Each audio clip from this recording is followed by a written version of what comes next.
नमस्कार, आप देख रहे हैं सबसे बड़ा मुद्दा। मैं हूं आपके साथ राहुल राजपूत। यूपी में मिशन 2024 के लिए बीजेपी जुट गई है। बीजेपी ने यूपी को लेकर खास रणनीति बनाई है। बीजेपी ने यूपी में हारी हुई सीटों और कम अंतर वाली सीटों के लिए खास रणनीति बनाई है। अपनी रणनीति को अमली जामा पहनाने का जिम्मा खुद राष्ट्रीय अध्यक्ष जेपी नड्डा ने संभाला है, जो यूपी दौरे पर पहुंच रहे हैं। बीजेपी का खेल बिगाड़ने के लिए अखिलेश यादव ने भी जाति वाला कार्ड खेल दिया है। जाति जनगणना के समर्थन में समाजवादी पार्टी अभियान चलाएगी। 24 फरवरी से 5 मार्च तक ब्लॉक स्तर पर संगोष्ठियों का आयोजन होगा। इस बीच सवाल उठ रहे हैं 2024 को लेकर बीजेपी का क्या है नया विजन, हारीबाजी पर जीत का क्या है मिशन, यूपी में 24 को लेकर क्या है महातैयारी, विरोधियों के गढ़ में सेंध लगा पाएगी क्या बीजेपी को रोकने के लिए विपक्ष की क्या है रणनीति। इन्हीं सवालों के साथ मेहमानों से चर्चा, लेकिन उससे पहले रिपोर्ट।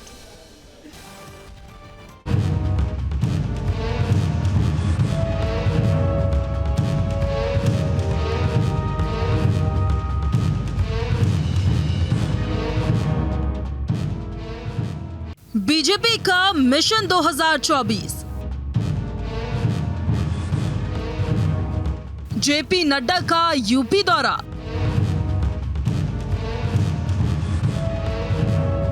अट्ठाईस फरवरी को अमरोहा और सहारनपुर दौरा। यूपी में हारी हुई लोकसभा सीटों पर नजर। बीजेपी ने बनाई खास रणनीति। यूपी में बम्पर जीत हासिल कर एक बार फिर केंद्र की सत्ता तक पहुंचने का लक्ष्य बीजेपी ने बना लिया है। मिशन 2024 पे जुटी बीजेपी ने यूपी में हारी हुई सीट और कम अंतर वाली सीट के लिए खास रणनीति बनाई है। अपनी रणनीति को अमली जामा पहनाने का जिम्मा खुद राष्ट्रीय अध्यक्ष जेपी नड्डा ने संभाला है, जो यूपी दौरे पर आ रहे हैं। जेपी नड्डा 28 फरवरी को अमरोहा और सहारनपुर का दौरा करेंगे। अब चूंकि उत्तर प्रदेश में हमारी कुछ सीटें जो पिछली बार रह गई थी, उन सीटों को भी इस बार जीतने का हमारा लक्ष्य है। अब कुल मिलाकर जो सीट हम कम वोटों से जीते या जो सीट हम कम वोटों से हार गए, कोई ऐसी सीटों पर भी आगे आने वाले दिनों में हमारा और भी अच्छा पार्टी करे, तो इसको लेकर हम लोग लगातार संगठनात्मक काम है और भी काम है हम लोग करते ही रहते हैं, और वो पार्टी उस पर लगी हुई है। बीजेपी की 2019 में हारी हुई 14 लोकसभा सीटों पर इस बार विशेष नजर है। यहां बीजेपी जीत दर्ज करने के लिए अभी से किलेबंदी में जुट गई है। बीजेपी हारी हुई लोकसभा सीटों पर विधानसभा क्षेत्र तक विस्तारक भेजने जा रही है। ये विस्तारक बूथ लेवल तक जमीनी हकीकत की रिपोर्ट बनाकर पार्टी हाईकमान को देंगे। 2019 में बीजेपी को बिजनौर, नगीना, सहारनपुर, अमरोहा, अंबेडकर नगर के साथ साथ श्रावस्ती, गाजीपुर, घोसी, जौनपुर, लालगंज, संभल, मुरादाबाद, मैनपुरी और रायबरेली में हार का सामना करना पड़ा था। हारी 14 लोकसभा सीटों के अलावा बीजेपी का फोकस इन सीटों पर भी है, जहां जीत का अंतर काफी कम रहा है। इनमें मछली शहर सिर्फ 181 मतों से, तो मुजफ्फरनगर सीट पर 6526 मतों से जीत हासिल हुई थी। मेरठ में जीत का अंतर 4729 मतों का था, तो चंदौली में 13954 मतों से जीत मिली थी। बीजेपी ने उपचुनाव में जीती रामपुर और आजमगढ़ सीट को मिलाकर करीब 25 सीटें ऐसी छाटी है जहां जीत का अंतर 1 लाख वोट से कम रहा है। इनके अलावा 30 लोकसभा सीटें ऐसी है जहां जीत का अंतर 1.25 लाख वोट से कम था। बीजेपी का पहले चरण में फोकस कम अंतर वाली सीटों की जीत पर है। यहां यूपी सरकार के कैबिनेट मंत्रियों को प्रवास की जिम्मेदारी दी जाएगी। जितनी भी संसदीय सीटों पर भारतीय जनता पार्टी पिछली बार हारी थी, उसके लिए एक पूरा कार्यक्रम बना हुआ है। सारे बड़े नेता, आदरणीय राष्ट्रीय अध्यक्ष समेत सबके दौरे नियत समय पर हो रहे, और उत्तर प्रदेश में खास करके जो सीटें हमने हारी थी उस पर भी सारे राष्ट्रीय नेताओं के दौरे हो रहे हैं। जनता आज भी भारतीय जनता पार्टी से उन वादों के बारे में पूछ रही है जो 2014-2019 में भारतीय जनता पार्टी ने देश के नौजवानों से किए थे रोजगार के वादे, किसानों से उनकी आय दुगनी करने के वादे किए थे, और महंगाई से परेशान जनता से महंगाई को कम करने के वादे किए थे। आज भारतीय जनता पार्टी की सरकार हर मोर्चे पे फेल है। जाहिर है बीजेपी यूपी में अपनी राजनीतिक जमीन पर हर अड़चन को निकालना चाहती है, ताकि लोकसभा चुनावों में वोटों की बम्पर फसल हो सके। जाहिर है भारतीय जनता पार्टी इस पूरे लोकसभा चुनाव को, 24 का जो चुनाव है, उसको लेकर कोई कोर कसर नहीं छोड़ना चाहती। लखनऊ से वुडन दीपक राणा के साथ निखिल शर्मा, न्यूज स्टेट उत्तर प्रदेश। और मेहमान हमारे साथ जुड़े हैं। सबसे पहले परिचय करवा दें, अभिमन्यु त्यागी जी प्रवक्ता कांग्रेस, अशोक पांडे जी प्रवक्ता बीजेपी, डॉक्टर उमाशंकर राजभर जी, प्रवक्ता एसबीएसपी, प्रोफेसर भुवन भास्कर जोशी जी, प्रवक्ता समाजवादी पार्टी। आप चारों मेहमानों का स्वागत है। अशोक पांडे जी, क्या है नया विजन?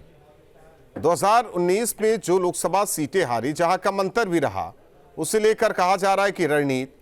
सवाल इस बात को लेकर है कि विपक्ष का कहना है कि जो वादे किए आपने तो पूरे नहीं किए, आपकी पार्टी ने, गवर्नमेंट ने, और अब किस विजन, किस मिशन के साथ जनता के बीच?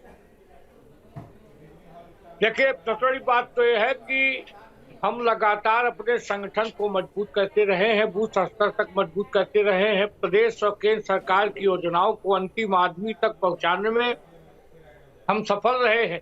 लेकिन चुनाव आसन है, तो हमारे यहाँ सबसे बड़ी बात तो यह है कि प्रधानमंत्री से मुख्यमंत्री तक एक कार्यकर्ता की भांति पार्टी का चुनाव प्रचार करता है। अभी त्रिपुरा में देखा है आपने, जहाँ भी चुनाव हुआ, मेरा ये मानना है कि निश्चित तौर पे जिन सीटों को हम हारे हैं, लोकसभा की जहां कम वोट मिला है, हम वहां केंद्रीय मंत्रियों को भेजेंगे, जनता से बात करेंगे, वहां के विकास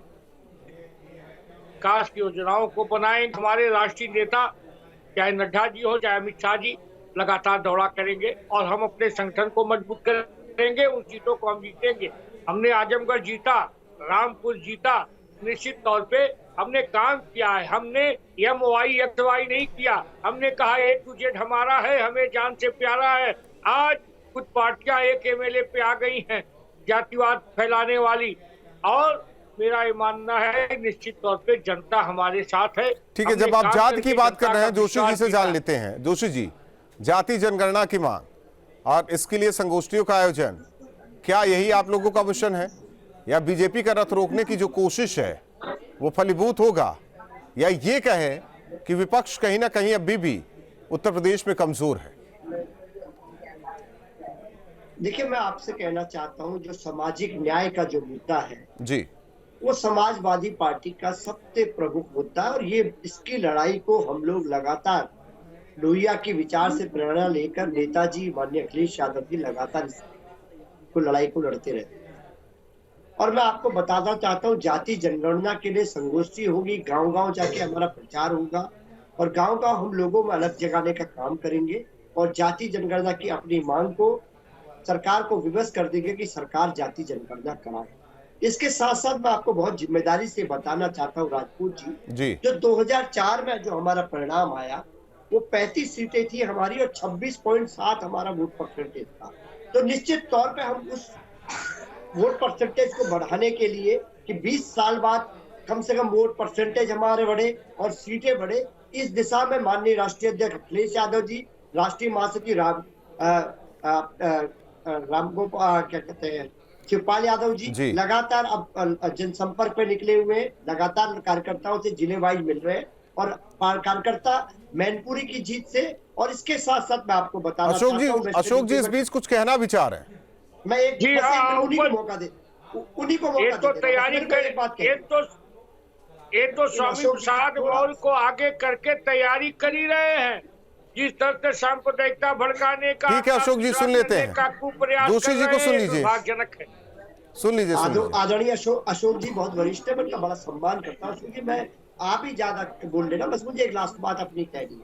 तो निश्चित तौर पर हम आपसे कहना चाहते हैं, हम लोग जाति जनगणना के मुद्दे पर, और खतौली में जो अभी आपने देखा मैनपुरी का परिणाम आया, वो जनता ने जो हमारे नेता माननीय अखिलेश यादव जी ने कहा था कि 2024 का जो मॉडल है वो मैनपुरी का मॉडल होगा। तो मैनपुरी मॉडल के बीच ये जाति जनगणना वाली बात कहाँ आ गई? ये समझ से परे है। ये तो सामाजिक न्याय की लड़ाई है, हमारी पुरानी। अभिमन्यु त्यागी जी कहते हैं अगर केंद्र में बैठना है बिना कांग्रेस के कुछ नहीं संभव, लेकिन बीजेपी से को टक्कर किस तरीके से, और दूसरी ओर क्षेत्रीय पार्टियों को किस तरीके से साथ कांग्रेस लेगी, या फिर अकेले दम पर जाएगी? अगर जाएगी तो क्या है रणनीति उत्तर प्रदेश को लेकर, 80 लोकसभा सीटों को लेकर? राहुल जी, आपको और पैनल मौजूद सभी लोगों को नमस्कार, जय हिंद, वंदे मातरम। और आज महाशिवरात्रि का पर्व भी, आप सबको शुभकामनाएं। देखिए राहुल जी, कांग्रेस पार्टी ने अभी भारत जोड़ो अभियान जो चलाया राहुल गांधी जी की मेजबानी में, सबने देखा कि किस तरह से जनता का प्यार मिला। रोज लाखों लोग साथ में जुटे, क्योंकि लोगों की खुद की इंटेंशन है कि नफरत और जो बंटवारे की जो राजनीति हो रही है देश में, उससे छुटकारा मिले, निजात मिले। और जो जनता के जो असल मुद्दे हैं जैसे शिक्षा का, चिकित्सा का, महंगाई का, बेरोजगारी का, किसानी का, इन मुद्दों पर सचमुच में बात हो। कांग्रेस पार्टी ने इसके साथ ही हाथ से हाथ जोड़ो अभियान चालू कर दिया है। पिछले दिनों ही हमारे राष्ट्रीय अध्यक्ष पद का जो चुनाव था, वो 1 साल तक हम तैयारी कर रहे थे। कांग्रेस में संगठन के तौर पर कार्रवाई चालू थी। अब हमारे नया संगठन भी बन चुका है। कांग्रेस पार्टी हमेशा से जाति मजहब की राजनीति नहीं करती है, मुद्दे आधारित राजनीति करती है। रोजगार की बात करती है, महंगाई की बात करती है, शिक्षा की, चिकित्सा की। जो असल मुद्दे हैं, जो भावनात्मक मुद्दे हैं, वो भारतीय जनता पार्टी के हैं। जो हिंदू है, मुसलमान, मंदिर मस्जिद के मुद्दे पे जो लोग चुनाव करते हैं, लेकिन असल बात जो है, वो असल मुद्दा जो है, वो जो का तू खड़ा रह जाता है। और हमेशा की तरह कांग्रेस पार्टी इन मुद्दों के साथ खड़ी है। देखिए, इन्होंने 2 करोड़ रोजगार देने की बात करी, 9 साल हो गए, 18 करोड़ रोजगार मिल जाने चाहिए थे, पर 8.25% अनएम्प्लॉयमेंट दर है देश की। इन्होंने कहा 35 रुपए पेट्रोल मिलेगा, पेट्रोल 200 रुपए पहुंच रहा है। 350 रुपए का सिलेंडर आज 1000 का है। आज आटा 40 रुपए किलो है। किसान, मैं खुद किसान हूं, 1800 रुपए कुंटल मेरा गेहूं गया। वैसे 2150 रुपए कुंटल का दाम है सरकारी, लेकिन सरकारी खरीद जब महज 6% ही होती है। लेकिन उत्तर प्रदेश में 1 करोड़ गन्ना किसान है। यही मुद्दा तो 19 में भी था, यही मुद्दा तो 2022 के चुनाव में भी था। तो जनता को उससे फर्क पड़ता है कि नहीं? आपने सही बात कही, लेकिन देखिए, जो असल मुद्दे हैं, असल मुद्दों में भूख भी है, रोजगार है। जनता को कब तक गुमराह करेंगे हिंदू मुसलमान भारत पाकिस्तान के मुद्दे पर? जनता जाग चुकी है। वो तो उन सीटों पर फोकस कर रहे हैं जहां हार गए थे, अब खत्म है, कम अंतर भी जहां था। आ रहे हैं अशोक जी। डॉक्टर उमा शंकर राजभर जी, आपकी पार्टी क्या करेगी? साथ जाएगी बीजेपी के या फिर अपने मुद्दों के साथ लोकसभा चुनाव में? आपको ध्यान रखिए कि माननीय नेता ओम प्रकाश राजभर जी ने 2017 और 2022 में सिद्ध कर दिया। 2017 में हम भाजपा के साथ में रहे, उनकी स्थिति आपने देखा कि समाजवादी को हम 47 पे सिमटा दिए, और 2022 में हम समाजवादी के साथ थे, इनको सभासद में पहुंचा दिए। तो पूर्वांचल में हमारी जो ताकत है वो जगजाहिर है, इसमें कोई 2 राय नहीं है। और पूर्वांचल की 26 सीटें राहुल जी ऐसी है लोकसभा की, जिसमें आप माननीय नेता ओम प्रकाश राजभर को लिए बिना कोई नहीं जी सकता है, चाहे समाजवादी के लोग हो चाहे भाजपा के लोग हैं।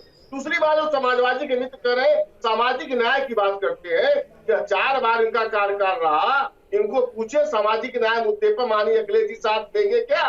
अगर यही बात को माननीय नेता ओम प्रकाश राजभर जी जब सदन में उठाते हैं, ओबीसी आरक्षण को लेकर के जो सामाजिक न्याय समिति बनी है जयश्री राघव के कमेटी में, क्या उसका सपोर्ट करते हैं? कभी ये समाजवादी के लोग जो है अति पिछड़े को कभी हक अधिकार देने की बात नहीं करेंगे, और उसका परिणाम आपने देखा, चाहे आजमगढ़ हो चाहे राम। तो आपका कहने का क्या मतलब है कि उनका समाजवाद झूठा है? वह खिसक गया है। तो राहुल जी इस बात को ध्यान रखिए कि समाजवादी जो है, और बचा कुचा राहुल जी, ये भी मैं बता दूं, जो अति पिछड़े नेता है स्वामी प्रसाद मौर्य, जो राम के नाम पे रामचरितमानस को लेकर के जो बचा कुचा चलाता और फॉरवर्ड था, वो भी खिसक लिया है। अब तो इनकी हालत है, बसपा के सहारे पिछले लोकसभा में जो 2-4 सीटें पा गए थे, और 22 के बाद में आपने देखा कि वो भी खिसक गई है, 2-3 सीटों पे आ गए हैं, और आने वाले लोकसभा 24 में यह शायद 0 पे रहेंगे, जो इनका परिणाम बता रहा है। अशोक जी, समाजवादी पार्टी को कम आंक रहे हैं आप लोग? देखिए, सबसे बड़ी बात है कि उनकी जो करनी है, उस करनी पे निश्चित तौर पे दुर्गत को उन्हें प्राप्त होना ही है। जिस तरह से स्वामी प्रसाद मौर्य जोशी जी तो वही कह रहे हैं, जोशी जी वही कह रहे हैं, अगर करनी को भरना पड़ता तो मैनपुरी न जीतते, खतौली न जीत जाते। देखिए, खाली एक मैनपुरी जीत के भाई हारा आजमगढ़, रामपुर हारे इनके गुरु। मेरा ये मानना है, खाली अगर ये मैनपुरी के नेता है तो कोई बात नहीं। जब अपने को खाली मैनपुरी जिले का नेता मानते अखिलेश जी, तो मानते रहे। जाकी जिसकी स्थिति खराब होती है उसकी प्रभु हर लेते हैं। जिस तरह से स्वामी प्रसाद मौर्य को आगे बढ़ा के उन्हें प्रमोशन देने का खूब प्रयास कर रहे हैं, देश की जनता समझती है कि निश्चित तौर पे। पता नहीं अशोक जी, आपकी बातों पर भुवन जोशी जी मुस्कुरा क्यों रहे हैं? देखिए, मुस्कुरा तो ये रहे थे जब आजमगढ़ का परिणाम आया था, तब भी मुस्कुरा रहे थे। ये जब रामपुर हारे तब भी अखिलेश जी कहीं प्रचार करने जाते नहीं थे, ट्वीट करके चीट करते थे जनता के साथ। एक मैनपुरी जीत गए, वही इनका चल रहा है। लेकिन जो स्वामी प्रसाद मौर्य को आगे बढ़ाने का प्रयास कर रहे हैं, राष्ट्रीय महासचिव बनाने का। एक चीज ये बता दीजिए अशोक जी जोशी जी कुछ बोले उससे पहले ये बता दीजिए कि क्या आपके विजन में ये मुद्दा है क्या स्वामी प्रसाद मौर्य वाला? हमारे विजन में मुद्दा खाली जनता के विकास का है, सबका साथ सबका विकास का है। तो फिर प्रदेश और केंद्र सरकार की तो फिर आज स्वामी की बात ही नहीं करनी चाहिए थी भुवन जोशी जी। आपने सवाल पूछा था, आपने कहा क्या आप सपा को आंक रहे हैं? मैंने कहा बिल्कुल आंक रहा हूँ। वो जाको प्रभु दारू दीना ताकि मत इतनी कमजोर हो गई जोशी जी समाजवादी पार्टी कि 24 को लेकर ये कहा जा रहा है कि कहीं नामो निशान ही नहीं है। देखिए राजपूत जी, मैं इतनी जिम्मेदारी से कहना चाहता हूँ, माननीय हमारे जो प्रवक्ता है भारतीय जनता पार्टी के, बार बार खतौली इनकी जो लिस्ट है उससे गायब हो जाता है, क्योंकि जख्म इतना तगड़ा दिया है वेंचुरी और खतौली ने, तो जख्म होता भरने में समय लगता है। वो असर मेरे को दिखाई दे रहा है सोची की बातों में। एक नंबर 2, आज जवाब दो, 10 साल का जो शासन है मोदी का, उसको जवाब देना है इन लोगों को, युवाओं को जिनको नौकरी का वादा करा था, उन किसानों को जिनकी 2 आय की दुगनी का, और उस आम जनमानस को, उस गरीब जनमानस को जो महंगाई को डायन कहते हैं। आज महंगाई की परिभाषा बदल दी हो भाजपा ने। कोरोना संक्रमण काल में हमने सबको वैक्सीन लगवा रहे थे 2024 में, तो आप लोग जोशी जी अगर ये मुद्दा होता तो हमें लगता है कि 17 चुनाव हारने के बाद 19 में ये मुद्दा बन जाता, 19 हारने के बाद 2022 में ये मुद्दा बन जाता, 2022 के बाद अब 24 में ये मुद्दा बना रहे हैं, बन जाता ये मुद्दा। नहीं लग रहा है कि कोई मुद्दा है ये। इसीलिए अगर मुद्दा होता तो यही जाति जनगणना की मांग पहले क्यों नहीं चुनाव से पहले उठाई गई, आज उठाई जा रही है। राजपूत जी एक बात मैं कहना चाहता हूँ, हमारे यहाँ कहावत है कि कांट की हाडी बार बार नहीं चलती। आप बार बार उनकी तो बार बार चल रही है सर। अगर आप उन बीजेपी को कांट की हाडी कर रहे हैं तो उनकी तो बार बार चल रही है सर। वही तो 17 हो, 19 हो, 22 हो, भाई इससे पहले 14 भी आप जोड़ लीजिए। करके हम कोरोना संक्रमण काल था, आधार पर लोगों को हम लोगों को वैक्सीन लगवा रहे थे, तब भी अखिलेश यादव आप लोग जनता को दिग्भ्रमित करने का काम कर रहे हैं। कितनी बार जीतेंगे तो क्या अब जो जीतेगा वो समाजवादी पार्टी, अरे केवल जो जीतेगी जो पार्टी होगी समाजवादी पार्टी, ये कैसे कह सकते हैं? अंतर्यामी जग का स्वामी और दूसरी पार्टियां तो है नहीं, है ना? आपको यही लगता है? किससे प्रश्न कर रहे हैं? जोशी जी आप ही से कर रहा हूँ। क्या विषय क्या कहा आपने? अशोक जी बीच बीच में ही बोलते रहते हैं हमारे साथी। कोई नहीं, अब बाद में करते हैं। अभिमन्यु जी 2 मोर्चों पर लड़ाई है कांग्रेस की, एक तरफ बीजेपी से, दूसरी तरफ क्षेत्रीय पार्टियों से। या तो क्षेत्रीय पार्टियों को साथ में ले लीजिए, तब कुछ बेहतर हो सकता है। हालांकि नीतीश कुमार ने भी कह दिया कि बस कांग्रेस हामी भरे 100 पर ही सिमटा देंगे बीजेपी को। अब वहां की राजनीति उत्तर प्रदेश में भी आ जाती है, जैसे रामचरितमानस हुआ, जाति जनगणना। कल को अखिलेश यादव अगर ये मांग कर देंगे तो क्या कांग्रेस विचार करेगी? राहुल जी लड़ाई जनता वर्सेस भाजपा है, ये समझने की जरूरत है। आज जिस तरह से माहौल इन्होंने बनाया हुआ है, अभिमन्यु जी कैसे मान लूं मैं? आज विपक्ष ये बता दीजिए कैसे मान लूं मैं? अगर जनता वर्सेस बीजेपी है की कमी है तो 14 यूपी में, बिजली, महंगी यूपी में शिक्षा, 14, चिकित्सा, यूपी में 14, अन्ना किसान परेशान, 17, 19, 22, अब 24 किसान परेशान। देखिए लोकसभा का चुनाव 2 बार हुआ है, और 14 में और 19 में। 19 में भी कांग्रेस पार्टी को 12 करोड़ वोट मिले और भारतीय जनता पार्टी को 22 करोड़ वोट मिले, और वो उनका पीक का समय था। हम लोग बढ़ रहे हैं, लोग घट रहे हैं, साफ देखने में आ रहा है। जो इनके घटक दल थे, नीतीश कुमार जी थे, वो उनसे दूर है, अकाली दल थे, वो उनसे दूर है, महबूबा मुफ्ती थे, वो उनसे दूर है, असली वाली शिवसेना आज वो उनसे दूर है। ये लड़ेंगे कैसे? मध्य प्रदेश में इन्होंने सरकार घेरी, हमारी सब जानते हैं। कर्नाटक में घेरी, सब जानते हैं। इन्होंने महाराष्ट्र में हमारे गठबंधन की सरकार घेरी, सब जानते हैं। अब 9 राज्य के चुनाव होंगे, दूध का दूध पानी का पानी हो जाएगा। इससे पहले भी चुनाव हुए, गुजरात ये जीते, हिमाचल हम जीत गए, उपचुनाव हुए, ये लोग हार गए। सब देखने में आ रहा है। उत्तर प्रदेश में ये शहरी नगर निकाय चुनाव तक नहीं करा पा रहे हैं। इनका डर साफ दिख रहा है, सब लोग जान रहे हैं। क्योंकि जो असल मुद्दा है अब भी वो रोजगार का मुद्दा है, रोजगार ये दे नहीं पा रहे हैं। क्या अग्निवीर के सारे ये चुनाव लड़ पाएंगे?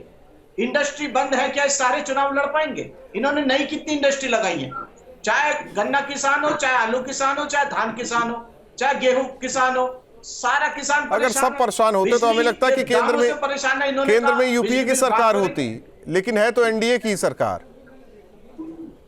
देखिए राहुल जी, इन्होंने जो वादे करे क्या उन वादों को निभाया?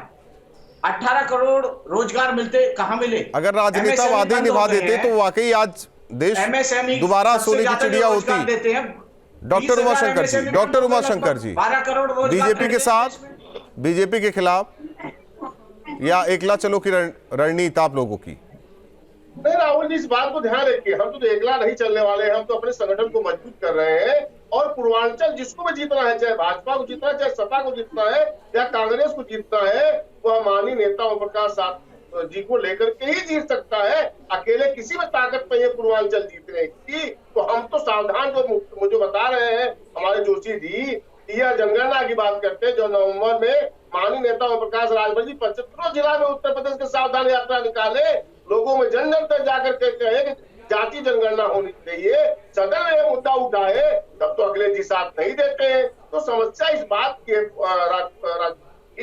कि जो विपक्ष है आज बसपा के सहारे 19 में जो है, सपा तो कुछ पा गई थी, इस बार तो अकेले शायद 0 पे हो जाए, बसपा भी 0 पे हो जाने वाली है। स्थिति आपने 22 में बसपा को अकेले लड़के देखा है, 1 सीट पे आ गए, कांग्रेस 2 पे आ गई है, तो ये स्थिति होती जा रही है। तो उत्तर प्रदेश के पूर्वांचल को, अब तो हम पूर्वांचल नहीं, आपको क्या लगता है कि आप लोग बोलते रहिए, अखिलेश यादव मानेंगे क्या? मजबूत हो गया है। राहुल जी कुछ पूछे क्या? अखिलेश यादव मानेंगे क्या जो आप लोग कह रहे हैं? नहीं, सवाल ही नहीं है राहुल जी, मानना ही पड़ेगा। देखिए अखिलेश जी की जो स्थिति है, माननीय नेता ओम प्रकाश राजभर जी जब आजमगढ़ चुनाव के बाद उन्होंने कहा एसी के ट्यूटर से आपको नहीं चल पाएंगे पार्टी को, तभी तो मैनपुरी में मेहनत करते दिखाई दिया और नतीजा ये हुआ कि मैनपुरी का चुनाव जीते। हर मुद्दे पे घूम रहे हैं, तो घूमना। ठीक है, बहुत बहुत धन्यवाद आप चारों मेहमानों का हमारे साथ जुड़ने के लिए। 14 ऐसी लोकसभा की सीटें जो 2019 में बीजेपी हारी, उसे लेकर रणनीति लगातार बनाई जा रही है। खुद बागडोर जेपी नड्डा बीजेपी राष्ट्रीय अध्यक्ष वो संभालने वाले हैं। जाहिर तौर पर ऐसे में विपक्ष की क्या रणनीति है, जो बीजेपी का जीत की गाड़ी है उसका पहिया कैसे विपक्ष रोकेगा, खासकर समाजवादी पार्टी क्या रणनीति है। हालांकि जातिगत जनगणना की मांग समाजवादी पार्टी उठा रही है, संगोष्ठियों के आयोजन की बात हो रही है। क्या एक यही हो सकता है कि रणनीति हो समाजवादी पार्टी की? हालांकि आगे भविष्य में तय होगा, 2024 दूर है, लेकिन उससे पहले पूरी भूमिका उत्तर प्रदेश में बनाई जा रही है, क्योंकि सवाल लोकसभा की 80 लोकसभा सीटों की। इसी के साथ दीजिए इजाजत।